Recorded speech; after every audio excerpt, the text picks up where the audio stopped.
Il est environ 20h30 à Ostende, en Belgique. Un Boeing 707 cargo en provenance de Londres avec à son bord 8 passagers tourne en rond au-dessus de l'aéroport depuis plus d'1 heure.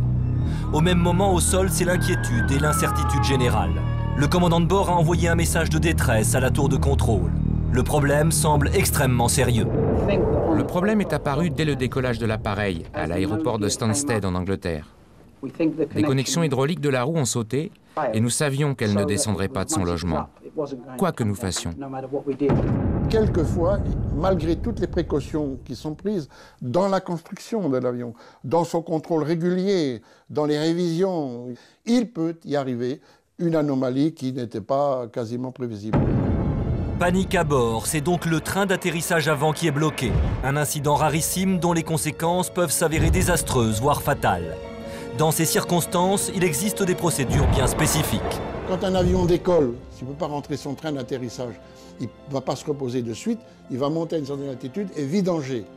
En bout d'aile, il y a des grosses ouvertures et on peut vidanger du carburant, 20, 30, 40, 50, 60 tonnes, assez rapidement avant de se reposer. Après avoir vidangé et limité ainsi les risques d'explosion, le commandant va tenter un atterrissage sur le ventre de l'avion. Les pompiers se rendent sur le tarmac pour recouvrir la piste de neige carbonique sur près de 300 mètres. Il est recommandé d'arroser la piste d'une mousse carbonique qui permet d'éviter que le carburant prenne feu et éviter l'explosion. Mais l'avion va trop vite et les 300 mètres de neige carbonique ne vont pas suffire à arrêter l'appareil. Peu après le premier contact au sol, des étincelles jaillissent et l'un des moteurs prend feu.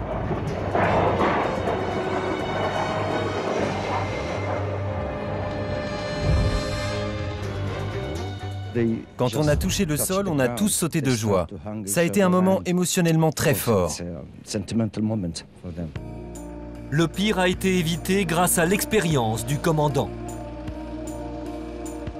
Et là, le pilote s'est comporté très bien, gardé son sang-froid parce que ce n'est pas une situation courante.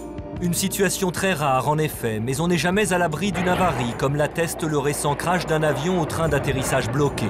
C'était le 13 mars dernier au Japon, et une fois encore, le talent du pilote a pallié la défaillance de la machine.